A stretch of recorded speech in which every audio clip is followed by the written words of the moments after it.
The moment my mother-in-law said those words to me, standing in the foyer of the house my dead husband had built with his own hands, I felt something shift inside my chest. Not break, shift, like a lock clicking into place. Pack up and get out. You don't belong here. Go live on the stairwell for all I care. She said it 3 hours after we buried Michael. 3 hours. The dirt on his casket hadn't even settled yet, and Karen was already standing in the doorway of the master bedroom, my bedroom, with her arms crossed and her jaw set like concrete. She had that look, the one that said she'd been rehearsing this moment, maybe for years. I was still wearing my black dress. My shoes were by the door because Michael always hated shoes on the hardwood floors, and even on the day of his funeral, I couldn't break the habit. My feet were bare on the cold oak, and I remember thinking how strange it was that my toes were freezing while the rest of my body felt like it was on fire. I didn't argue. I didn't scream. I didn't remind her that the house was in Michael's name and that I was his wife. I just looked at her, really looked at her, and nodded. And then I smiled, not because I was happy, not because I was crazy, because in that moment, standing barefoot in my own home, while my mother-in-law tried to throw me out like yesterday's garbage, I realized something that changed everything. She had no idea about the $20 million. She had no idea about the house in Tuscany. She had no idea about any of it. And I decided right then and there that she wouldn't find out from me. But I'm getting ahead of myself. Let me go back. Let me tell you about Michael, about us, about the life we built before everything fell apart and then rebuilt itself into something I never could have imagined. I met Michael Whitmore at a Home Depot in Columbus, Ohio, on a Saturday morning in March 2014. I know, not exactly the stuff of romance novels. I was 26. Trying to figure out how to fix a leaking faucet in my studio apartment because I couldn't afford a plumber. I was standing in the plumbing aisle, holding 2 different washers, staring at them like they were written in Mandarin. "It's the one on the left," a voice said behind me. I turned around and saw this tall guy in a flannel shirt with paint on his jeans and sawdust in his hair. He had brown eyes and this crooked smile that made him look like he was always about to tell you a joke.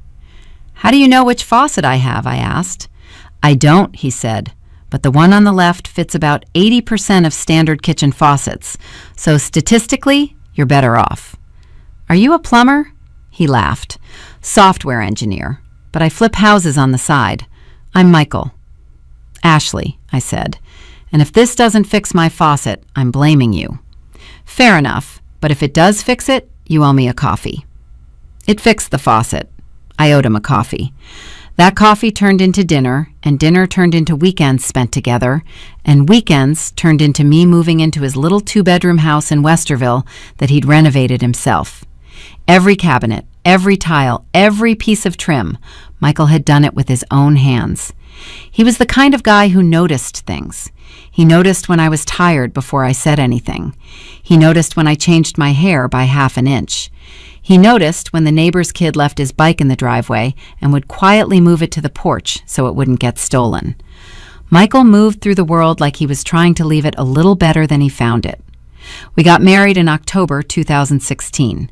Small ceremony, backyard wedding at his parents' house.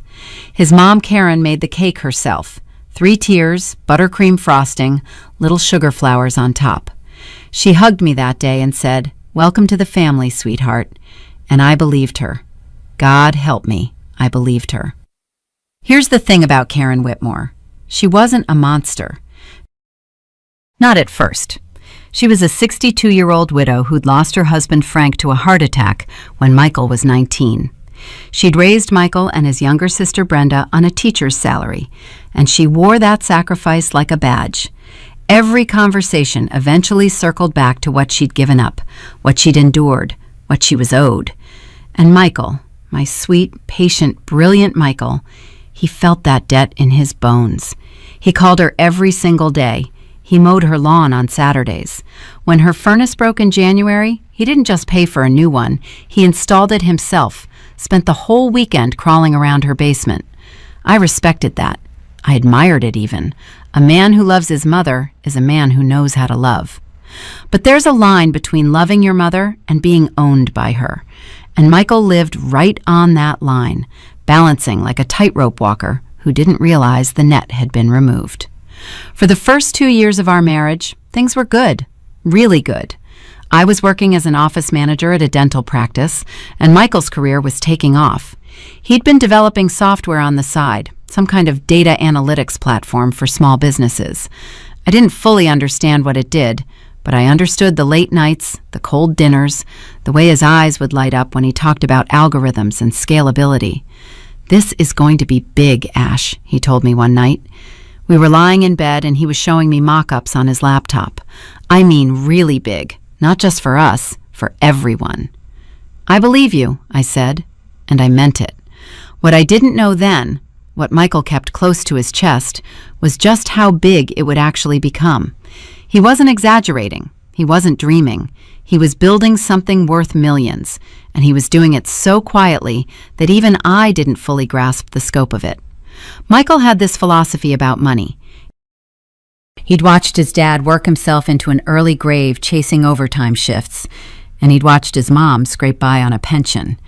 And he decided early on that he would never let money be the thing that defined him. So even as his company grew, even as the revenue started climbing, we lived the same way. Same house in Westerville, same used Honda Accord, same Friday night routine of takeout Chinese and a movie on the couch. The only extravagance Michael ever allowed himself was a trip to Italy in 2019.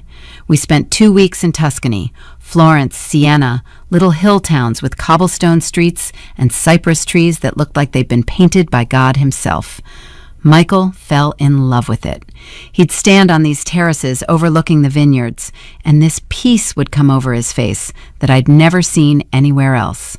"Someday," he said, standing on a balcony in Montepulciano with a glass of Brunello in his hand, "I'm going to buy a house here, a little stone farmhouse with olive trees and a view of the valley." "Someday," I agreed, leaning into him. I didn't know he'd already started looking. I didn't know he'd already contacted a realtor in Siena. Michael was a planner, quiet, methodical, always 3 steps ahead. He didn't tell me things until they were done, because he wanted the joy of surprising me. That was his love language, the grand reveal. Back home, Karen started coming over more. At first, it was Sunday dinners, which was fine. Then it was Wednesday lunches. Then it was unannounced Wednesday lunches.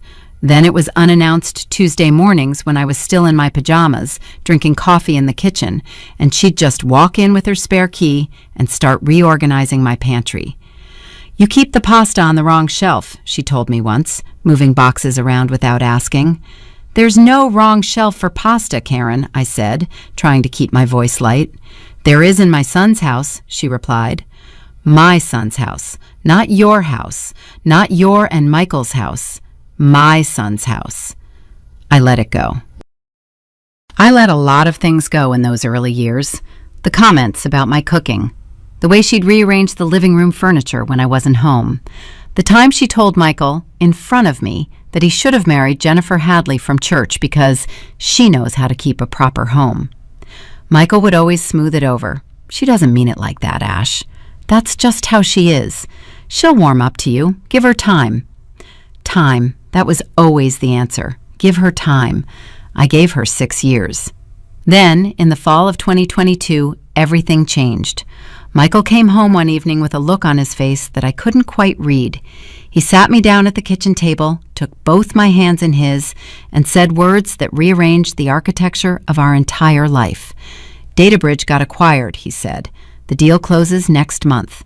"Acquired?" I repeated. "By who?" "Meridian Technologies." "Ash," he paused, and his eyes were doing that thing, that light, but bigger this time, brighter, almost scared. "The offer is $22 million. The kitchen went silent. I could hear the refrigerator humming. I could hear a dog barking 3 houses down. I could hear my own heartbeat thudding in my ears like a drum. 22. I couldn't finish the sentence. "After taxes, fees, legal costs. We're looking at roughly 20 million net, give or take. I stared at him. My husband, the guy from Home Depot with sawdust in his hair, the guy who still drove a 2015 Honda Accord and argued with me about whether we needed the premium streaming package. "Michael," I whispered, "what do we do?" He squeezed my hands. "We do what we've always done. We live our life. We just live it with a bigger safety net." And then he told me the part that made me cry. "I bought the house," he said, "the farmhouse in Tuscany, the one from Montepulciano. I've been working on it for 6 months. It's ours, Ash. It's done." I covered my mouth with both hands. The tears came fast and hot. "But here's the thing," he said, and his voice dropped. "I don't want anyone to know. Not yet. Not my mom, not Brenda, not the neighbors, nobody. I've seen what money does to families, and I'm not letting it do that to us." I nodded. I understood. I'd seen it too. Lottery winners whose relatives came crawling out of the woodwork, inheritances that turned siblings into enemies, windfalls that destroyed more than poverty ever could. So we kept it secret. $20 million, a farmhouse in Tuscany, and not a soul knew except Michael, me, and our attorney, a sharp-eyed woman named Patricia Langford, who handled everything with the discretion of a CIA operative. Michael set up trusts. He restructured everything so that if anything happened to him, I would be protected. He was meticulous about it, almost obsessive. I thought he was just being careful. I didn't know he was being prophetic. In February 2023, Michael started getting headaches, bad ones, the kind that made him close his eyes in the middle of conversations, press his fingers to his temples, and go quiet for long stretches. I told him to see a doctor. He said it was stress. I told him again. He said he'd go next week. Next week became next month.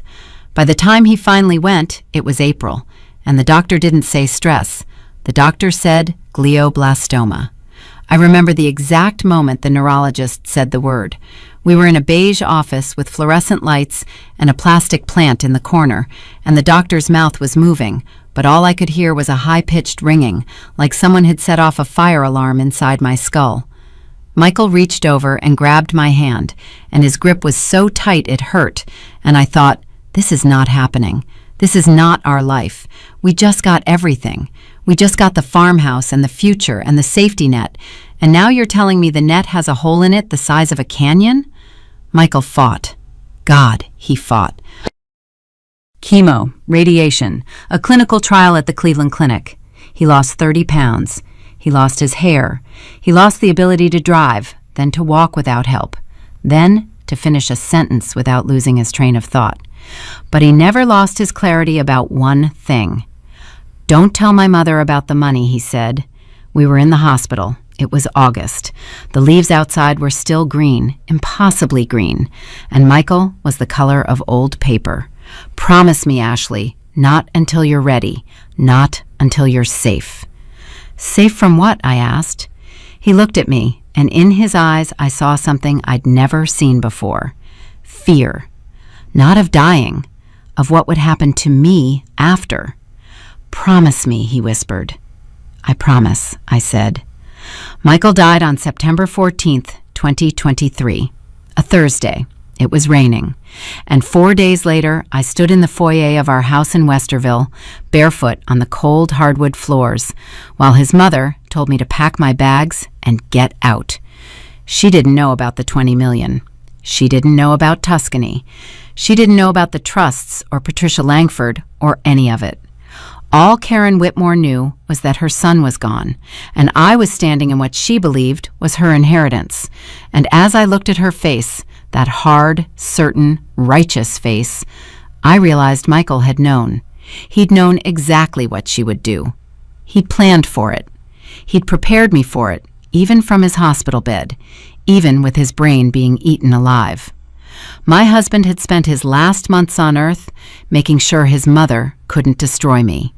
I just didn't know yet how far he'd gone to make that happen, or what I'd find when I finally opened the envelope Patricia Langford handed me 2 days later, the one marked, "For Ashley, open when she makes her move."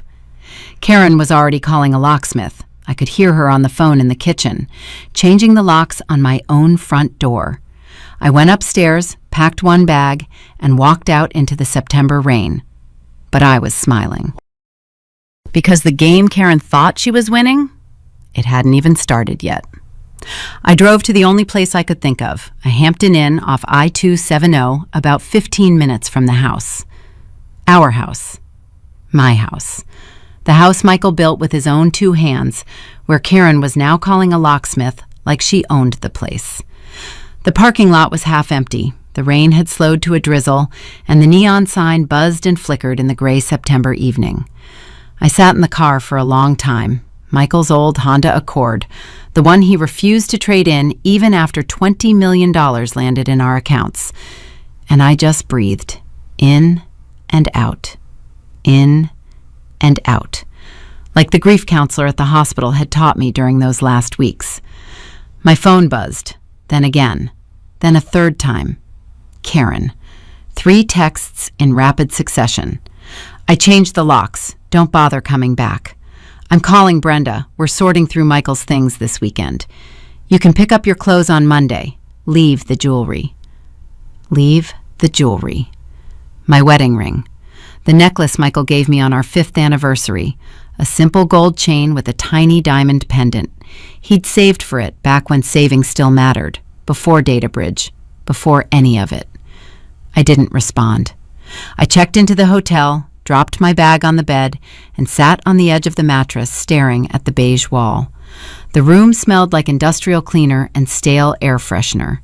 The comforter had that scratchy hotel texture that makes your skin crawl. And then I called Patricia Langford. She answered on the second ring, even though it was almost 9 at night. "Ashley," she said. Her voice was calm, measured, the way it always was.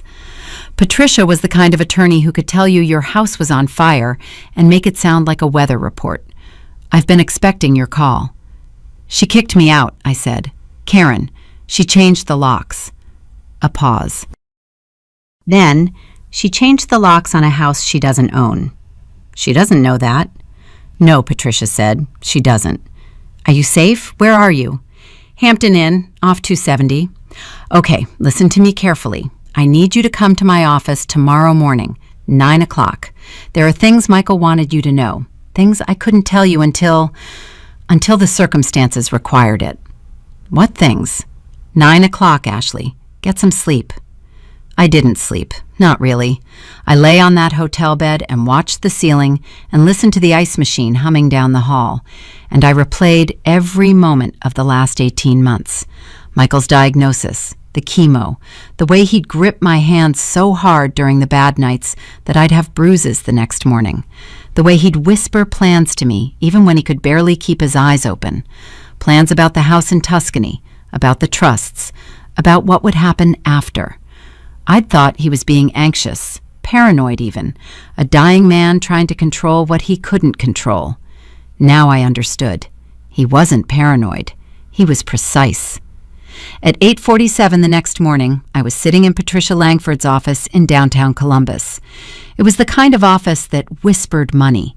Dark wood, leather chairs, floor-to-ceiling bookshelves filled with legal volumes that looked like they'd actually been read.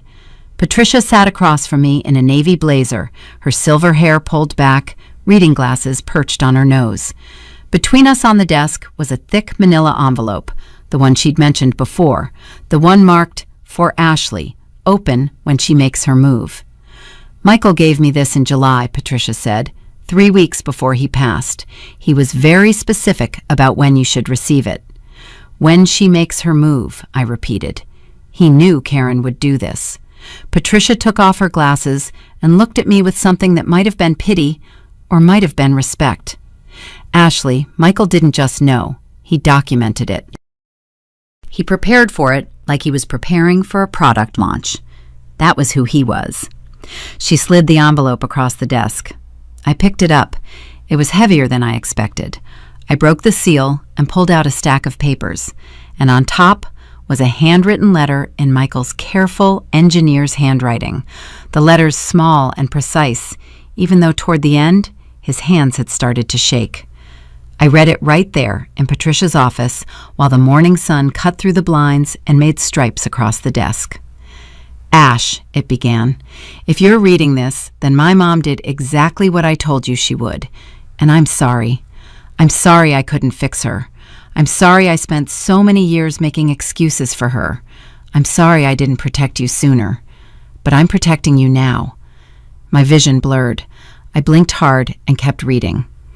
Everything is in your name. The house in Westerville, the accounts, the Tuscany property, all of it. Mom has no legal claim to any of it. Patricia has copies of every document. But here's the part I need you to understand. Mom is going to fight. She's going to say the house was supposed to be hers. She's going to say I promised her things. And Ash, she's not entirely wrong. I looked up at Patricia. What does he mean? Patricia folded her hands. Keep reading. I looked back down at the letter. When Dad died, I told Mom I'd always take care of her. I was 19 and scared, and I made promises I shouldn't have. I told her she'd never have to worry about money. I told her the house would always be there for her. I said a lot of things that a grieving kid says to his mother, and Mom held on to every word like a contract. In her mind, everything I built was partly hers. Every dollar I earned was payment on a debt I owed for the sacrifices she made. But here's what she doesn't know. I did take care of her. There's a separate trust, $800,000, set aside specifically for Mom. It's enough to pay off her mortgage, cover her expenses, and live comfortably for the rest of her life. Patricia has the details. But Mom doesn't get access to it until she accepts the terms. The terms are simple. She treats you with respect. She acknowledges that you are my wife and the rightful heir to my estate. She stops trying to take what isn't hers.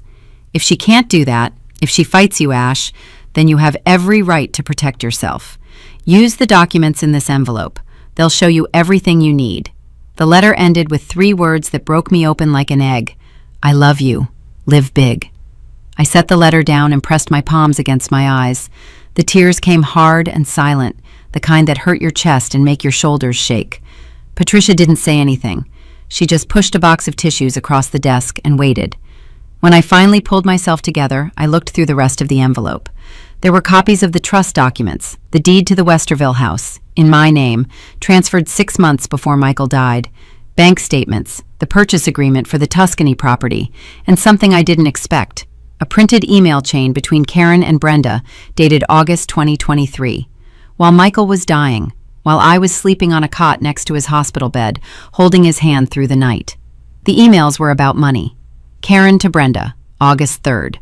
I talked to a lawyer. If Michael dies without a will, Ohio law gives half to that woman and half to blood family. We need to make sure there's no will. Brenda to Karen, August 5th. What do you mean, make sure? He's in the hospital, Mom. Karen to Brenda, August 5th. I mean, we need to talk to him, convince him. He's confused from the medication. He doesn't know what he's signing. If she's been making him sign things, we can contest it. Brenda to Karen, August 8th. I don't feel right about this. Karen to Brenda, August 8th. Your father worked himself to death so Michael could have opportunities. That money belongs to this family, not to some woman he met at a hardware store. Some woman he met at a hardware store. I read that line 3 times. Each time it hit different. The first time, it stung. The second time, it burned. The third time, something cold and hard crystallized in my chest, like a diamond forming under pressure. How did Michael get these emails? I asked Patricia. Brenda, Patricia said simply. She forwarded them to Michael in mid-August. She was uncomfortable with what Karen was planning and thought Michael should know. So Brenda had been the one. Brenda, the quiet younger sister who always sat in the corner at family dinners, who never quite met my eyes, who I'd assumed didn't like me. Brenda had tried to do the right thing. Is Brenda part of the trust? I asked. Patricia nodded. Michael set aside $200,000 for Brenda, with no conditions. He said she'd earned it. I gathered the papers and put them back in the envelope. My hands were steady now. The grief was still there. It would always be there. But layered on top of it was something sharper. Not anger exactly. Purpose. Karen called a locksmith, I said. She changed the locks on a house that's legally mine. Yes, Patricia said. What do I do? Patricia leaned forward. That depends. What do you want to do? I thought about Michael's letter. I thought about the $800,000 trust. I thought about Karen standing in my foyer telling me to go live on the stairwell. I thought about those emails, some woman he met at a hardware store. And I thought about the fact that while I was holding Michael's hand as he died, his mother was plotting how to steal his estate. I want to give her a chance, I said. Michael would want that. I'll offer her the trust. I'll be generous. But if she pushes, Patricia said, we push back. And Ashley, we have significantly more weight behind our push. I left Patricia's office feeling like I was standing on solid ground for the first time in days. I had a plan. I had documents. I had an attorney who could eat Karen's small-town lawyer for breakfast. I was going to do this the right way, Michael's way. Offer the olive branch first. Give Karen the chance to be decent. That hope lasted exactly 4 hours. At 1:15 that afternoon, my phone rang. It was a number I didn't recognize. I answered. Mrs. Whitmore? A man's voice, nasal and clipped. This is Gerald Fisk, attorney at law. I represent your mother-in-law, Karen Whitmore. Okay, I said carefully. Mrs. Whitmore, my client is filing a petition to contest any and all estate documents related to the late Michael Whitmore. She is also filing for an emergency order to prevent you from accessing any joint accounts or removing any property from the Westerville residence. Additionally, I repeated. Additionally, my client intends to file a claim of undue influence, alleging that you manipulated Michael Whitmore during his illness to redirect his assets away from his family of origin. The words hit me like a slap. Undue influence. She was claiming I'd brainwashed my dying husband. Mr. Fisk, I said, and my voice was remarkably calm. Does your client have any evidence of this? A pause. The evidence will be presented in due course. I see. And does your client know the full scope of my husband's estate? Another pause. Longer this time. We are in the process of discovery. They didn't know. Karen had hired a lawyer and filed claims against an estate she hadn't even inventoried. She was swinging blind, betting everything on the assumption that Michael's assets were the house, maybe some savings, maybe a retirement account. She had no idea she was poking a $20 million bear. I hung up and immediately called Patricia. Gerald Fisk, Patricia said, and I could hear the thin smile in her voice. Solo practitioner out of Reynoldsburg. Does mostly DUI cases and small claims. Karen found herself a real shark. She's claiming undue influence. Of course she is. It's the only play she has. She'll argue Michael was mentally incapacitated from the glioblastoma and that you took advantage. It won't hold up. I have medical records, competency evaluations, and video testimony from Michael himself, recorded in my office with 2 witnesses present. Michael recorded testimony? 3 sessions, July 2023. He anticipated every single move Karen would make, and he built a firewall around you. That man loved you, Ashley, and he was very, very smart. I sat in my hotel room that night, holding the envelope against my chest, and I thought about Michael sitting in Patricia's office in July, sick and exhausted, recording videos to protect me from his own mother.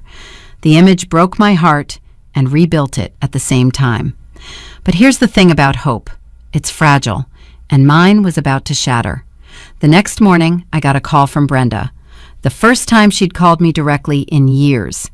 Ashley, she said, and her voice was thin, strained. I need to tell you something. Mom found out about the emails, the ones I forwarded to Michael. My stomach dropped. How? She went through my laptop. She knows I told him, and Brenda's voice cracked. She's saying I'm cut out, that I betrayed the family. She's telling everyone, the neighbors, the church, everyone, that you and I conspired against her. Brenda, that's not... I know. But Ashley, there's something else. A long, shaky breath. Mom hired a private investigator. She's been digging, and she found something. I don't know what exactly, but she told Gerald Fisk she has proof that Michael was coerced. She said she has a witness. A witness. My blood went cold. Who? I whispered. I don't know. She wouldn't tell me. But Ashley, she looked confident. More confident than I've ever seen her. Whatever she found, she thinks it's going to win her everything. I hung up and stared at the wall of my hotel room. The beige, featureless, soul-crushing wall. Karen had a witness, someone willing to testify that I'd manipulated Michael, and I had no idea who it was or what they were going to say. I spent the next 3 days in that Hampton Inn room like an animal in a cage. I barely ate. I ordered room service twice, a Caesar salad I picked at, and a bowl of soup that went cold on the nightstand. The housekeeping staff knocked every morning at 10, and I'd call through the door, "No thank you," and listen to their cart rattle away down the hallway. The grief hit differently now that I was alone. At the hospital, there had been structure, nurses, schedules, medication rounds, the steady beeping of monitors that gave the days a rhythm. At home, there had been Michael's things, his flannel shirts in the closet, his coffee mug on the counter, the dent in his pillow that I'd press my face into at night just to smell him. But here, in this anonymous hotel room with its generic art and sealed windows, there was nothing. No structure, no scent, no trace of him anywhere. I'd wake up at 3 a.m. and reach for him, every single time. My hand would slide across the cold sheets, and for one merciful half-second, my sleeping brain would think he was just in the bathroom. Then reality would crash in like a wave, and I'd curl into myself and shake. On the third day, I made the mistake of checking Facebook. Karen had posted a long public post on her timeline, visible to everyone. With a heavy heart, I want to let our community know that my beloved son Michael's widow has abandoned the family home.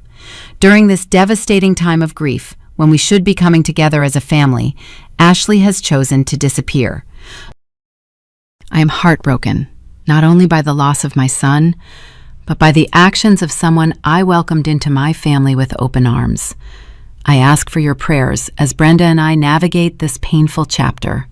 Michael's memory deserves better. 214 reactions, 87 comments. I scrolled through them with numb fingers. Praying for you, Karen. You are so strong.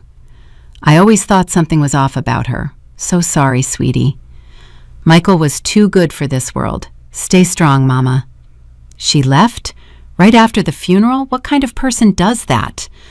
That last one was from Jennifer Hadley. The Jennifer Hadley from church.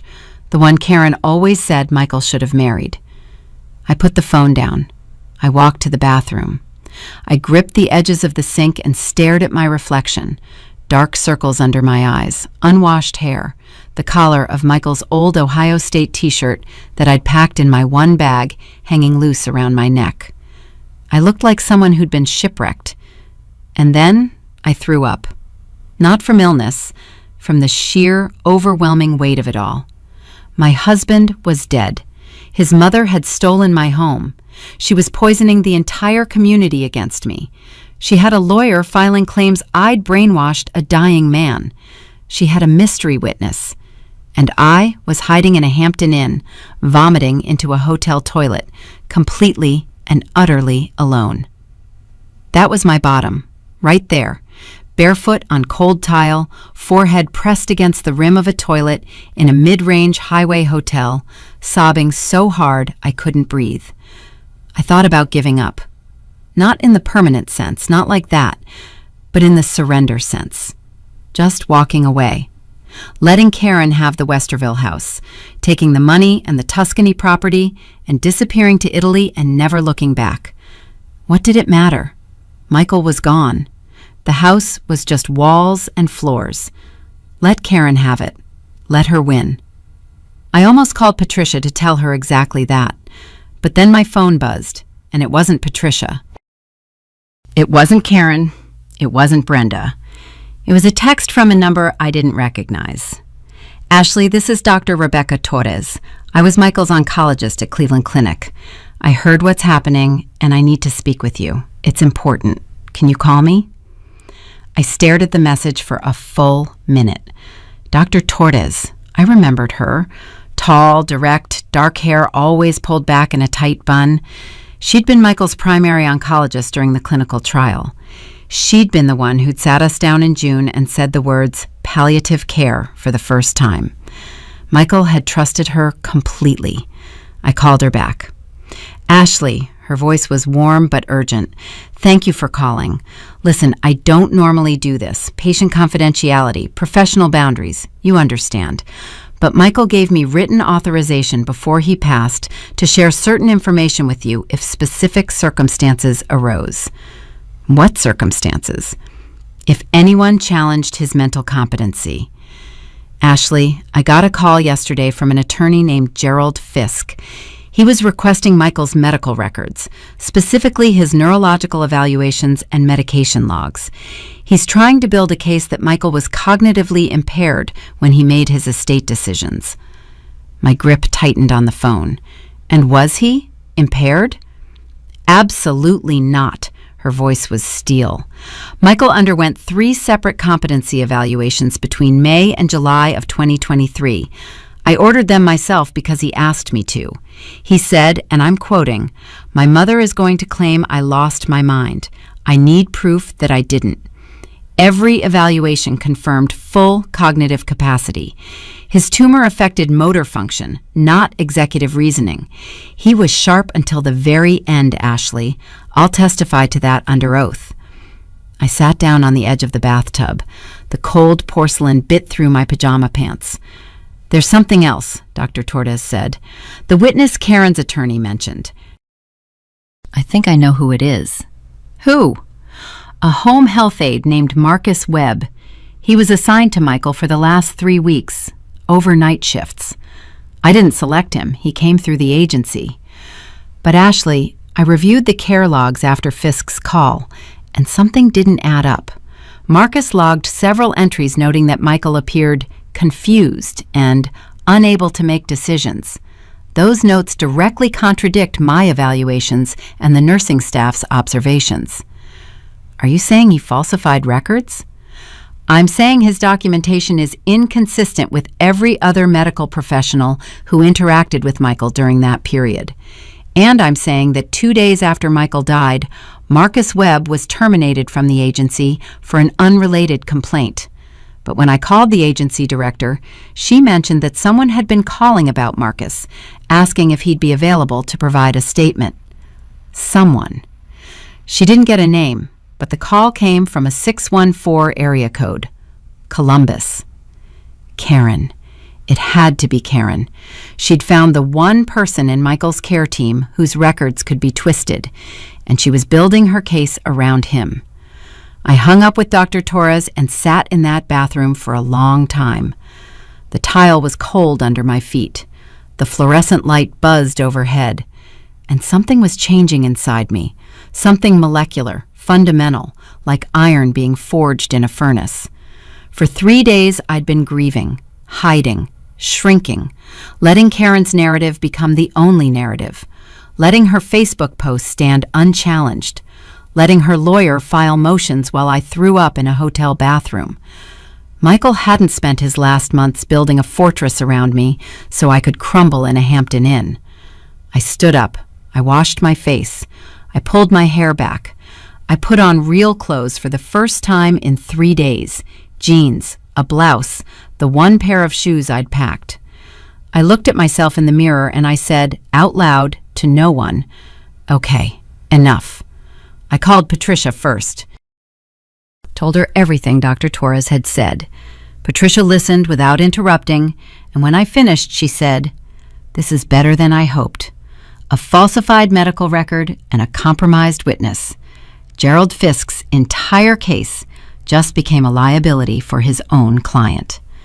"I want to move," I said. "Not react, move. I want to file a police report for the illegal lock change.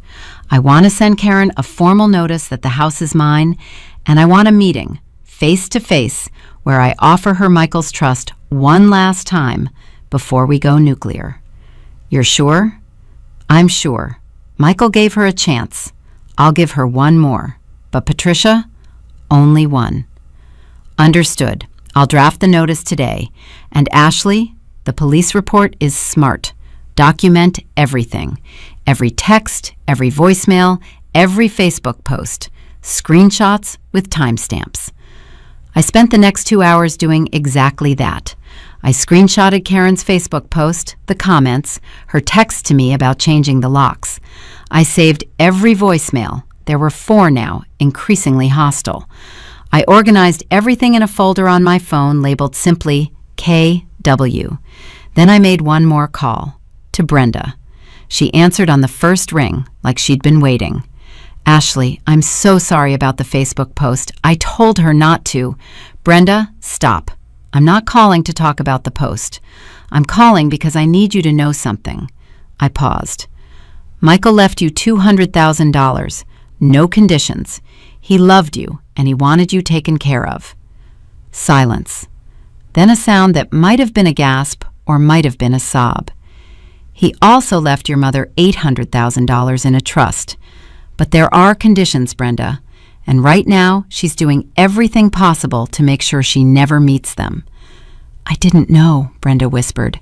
I didn't know about any money, I swear. I believe you, but I need to ask you something, and I need you to be honest. Do you know a home health aide named Marcus Webb? The pause told me everything before her words did. Mom brought him up at dinner 2 nights ago, Brenda said slowly. She said he was willing to testify that Michael didn't know what he was doing at the end. She said he had notes. She seemed excited about it. Ashley, she was excited. At dinner, talking about using a dead man's medical records to... Her voice broke. He was my brother. He was my brother, and she's treating his death like a chess game. Brenda, I need you to do something for me. If your mom mentions Marcus Webb again, or Gerald Fisk, or anything about the case, write it down. Dates, times, exact words. Can you do that? Another pause. Then, quietly, firmly, yes. And Brenda, be careful. If she finds out you're helping me again, I know what she'll do. She'll cut me off. She'll tell everyone I betrayed the family. But Ashley... Her voice steadied. Michael was the only person in this family who ever treated me like I mattered. If helping you is how I honor him, then that's what I'm going to do. I hung up and stood at the hotel window, looking out at the gray Columbus skyline. The rain had stopped. Somewhere behind those clouds, there was sun. I had Patricia Langford and an airtight legal fortress. I had Dr. Rebecca Torres and 3 competency evaluations. I had Brenda on the inside, documenting Karen's every move. I had Michael's own recorded testimony. And I had something Karen would never have, the truth. Tomorrow morning, Patricia would file the police report and send the formal notice. Karen would learn, for the first time, that the house she'd changed the locks on belonged to me, that her son had made sure of it, that her little kingdom was built on sand. But that wasn't what kept me up that night. What kept me up was the meeting, the face-to-face, the one chance I was going to give Karen to take $800,000, walk away with dignity, and let her son's wishes stand. Because I knew Karen. I knew her pride, her entitlement, her absolute certainty that the world owed her everything. And I knew, deep in my gut, that she was going to look at that olive branch and snap it in half. And when she did, when she chose war over grace, I was going to show her exactly what $20 million of preparation looked like. My phone buzzed one last time before I turned off the light. A text from Patricia. Meeting set, Thursday, 10 a.m., my office. Karen and Fisk confirmed. Get some rest. You'll need it. Thursday, 2 days away. The last chance for peace before the storm. I set the phone down and closed my eyes. For the first time in days, I didn't reach for Michael's side of the bed. Instead, I pressed my hand against my own chest, felt my own heartbeat, steady and strong. I'm ready, I whispered to the dark room. I'm ready. Thursday morning arrived gray and cold, the kind of October day that can't decide between rain and just misery. I put on the one decent outfit I had, a black blouse, dark slacks, the shoes I'd worn to Michael's funeral. I looked at myself in the hotel mirror and thought, the last time I wore these shoes, I was burying my husband. Now, I'm about to bury his mother's delusions. Patricia's office was on the 14th floor of a glass tower downtown. I arrived at 9:30, early because Patricia had told me she wanted to walk through the documents one final time. She was already there, standing by the conference room windows with a coffee in her hand, looking out at the Columbus skyline like a general surveying a battlefield. "They'll be here at 10, she said without turning around. "I want you to understand something before they walk in. This meeting is a courtesy. We don't need it. We don't need Karen's agreement, her approval, or her cooperation. Everything Michael arranged is ironclad. We're doing this because you asked for it, because Michael would have wanted it." "I know," I said. "If she takes the trust, this ends today. If she doesn't..." Patricia turned to face me. "If she doesn't, I file a counter motion by noon, and by tomorrow morning, Gerald Fisk is going to wish he'd stayed in the DUI business." At 10:04, the receptionist buzzed. Karen and Gerald Fisk were in the lobby. I heard Karen before I saw her. Her voice carried down the hallway, loud, indignant, already mid-sentence. "Don't care what kind of office she has, Gerald. I know my rights as a mother." They walked in. Karen was wearing her church clothes, a floral blouse, pressed slacks, the gold cross necklace she wore every Sunday. Her hair was freshly done, and she had that look on her face, the one I'd seen 1,000 times across the dinner table. Absolute, unshakable certainty that she was right. Gerald Fisk was a small, nervous man in a suit that didn't quite fit. He carried a leather briefcase that looked brand new, bought for the occasion, I guessed. He glanced at Patricia's office, at the mahogany table and the leather chairs and the wall of legal credentials, and I watched the color drain from his face just slightly. He was out of his depth, and he knew it. Karen didn't notice. She looked at me, and her lip curled. "Well," she said, "nice of you to finally show your face." "Sit down, Karen," I said. My voice was steady, calm. I'd practiced that calm. I'd earned it. They sat. Patricia opened a folder and placed 4 documents on the table, fanned out like cards. "Mrs. Whitmore," Patricia said, addressing Karen, "I'll be direct. My client has asked for this meeting as a gesture of goodwill. Before we begin, I want to establish some facts." She slid the first document across the table. "This is the deed to the property at 4417 Maple Ridge Drive, Westerville. As you can see, ownership was transferred to Ashley Whitmore on March 15, 2023. Michael executed this transfer while fully competent, witnessed by 2 attorneys, and notarized."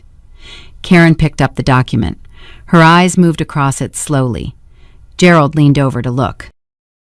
That can't be right," Karen said. "That's Michael's house. He built that house." "He did build it, and he chose to put it in his wife's name. He was sick. He didn't know what he was." Patricia slid the second document across the table.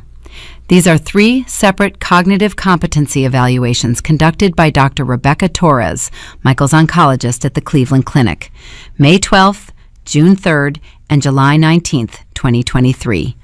All 3 confirm full cognitive capacity. Dr. Torres is prepared to testify." Karen's jaw tightened. Gerald put a hand on her arm, but she shook it off. Patricia continued. "Additionally, Michael recorded 3 video depositions in this office, witnessed and notarized, explicitly stating his wishes for the distribution of his estate. I have copies. The court will have copies." "He was manipulated," Karen said, her voice rising. "She made him..." "Mrs. Whitmore." Patricia's voice didn't rise. It didn't need to. "I understand you've retained a witness, a home health aide named Marcus Webb, who you believe will support your claim of undue influence." Karen's eyes flickered. For the first time, a crack in the certainty. Mr. Webb's care logs have been reviewed by the Cleveland Clinic's medical director. His entries are inconsistent with the observations of every other medical professional involved in Michael's care. Furthermore, the agency that employed Mr. Webb has confirmed that an anonymous caller from a 614 area code, Columbus, contacted them asking about Mr. Webb's availability to provide statements. The agency is prepared to share phone records. The room went silent. Gerald Fisk opened his briefcase, then closed it again. He had nothing in there that could help. Karen stared at the documents on the table. Then she looked at me. "You planned this," she whispered. "You planned all of this."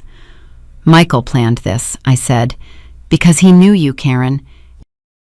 He knew exactly what you'd do." I reached into my own folder and pulled out the printed email chain, Karen's emails to Brenda. I laid them on the table. "August 3rd, 2023, I said. You wrote to Brenda, 'We need to make sure there's no will.'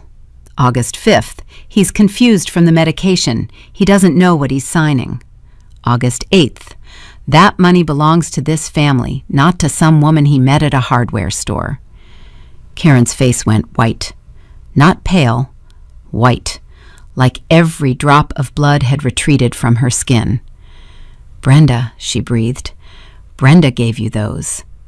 Brenda gave them to Michael, while he was alive. While you were plotting against his wife, your son was reading every word." Karen's hands were shaking. She pressed them flat against the table to stop the trembling, but I could see it, the earthquake happening inside her. "Mrs. Whitmore," Patricia said, and now her voice was almost gentle. Almost. "Despite everything, the illegal lock change, the defamatory Facebook post, the fraudulent legal claims, the attempt to fabricate evidence, my client is offering you a gift. Michael set aside a trust of $800,000 for you. $800,000. Enough to pay off your mortgage, cover your living expenses, and live comfortably." She slid the third document across the table, the trust agreement.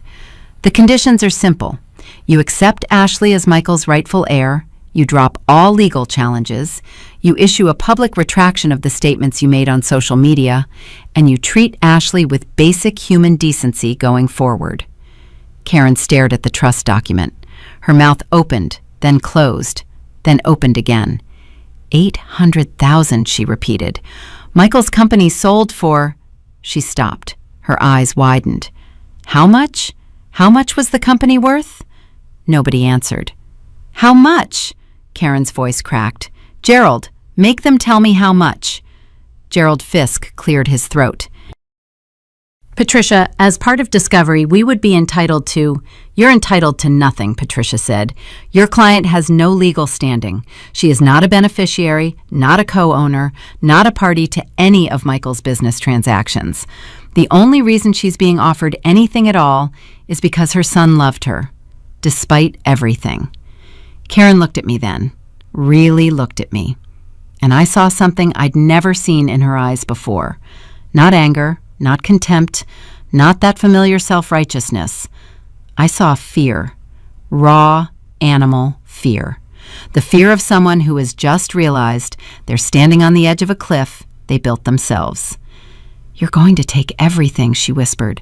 "You're going to take my son's legacy and leave me with nothing." I leaned forward. I thought about every Thanksgiving dinner where she'd criticized my cooking, every comment about Jennifer Hadley, every time she'd walked into my home uninvited and rearranged my life, every email plotting against me while I held Michael's hand through the longest nights of my life. "Karen," I said, "I'm offering you $800,000 and dignity. Michael wanted you to have both. You can walk out of here today with more money than you've ever had, and the knowledge that your son, even at the end, tried to take care of you." I paused. "Or you can fight me, and if you fight me, I will use every document, every email, every recording, every falsified medical record, and every competency evaluation to ensure that the only thing you walk away with is a court order and legal fees you can't afford." The room was so quiet I could hear the clock on the wall ticking. Karen looked at Gerald. Gerald looked at the documents. Then he looked at Karen, and gave a small, almost imperceptible nod. Karen picked up the pen Patricia had placed beside the trust agreement. Her hand was shaking so badly she could barely hold it. She signed on the line. Then she set the pen down, pushed back her chair, and stood up. She looked at me one last time, her mouth twisted, not into a sneer, not into a smile, but into something between grief and rage that had no name. "He was my son," she said. "Mine." "He was my husband," I said, "and he chose me." Karen walked out of the conference room. Gerald Fisk gathered his empty briefcase and followed her without a word. The door clicked shut behind them. I sat there for a long time. Patricia didn't rush me. She just stood by the window, drinking her coffee, letting me breathe. "She signed," I finally said. "She signed," Patricia confirmed. "Is it over?" "The legal part? Yes. She waived all claims. The trust is activated. It's over." I pressed my hands against my face.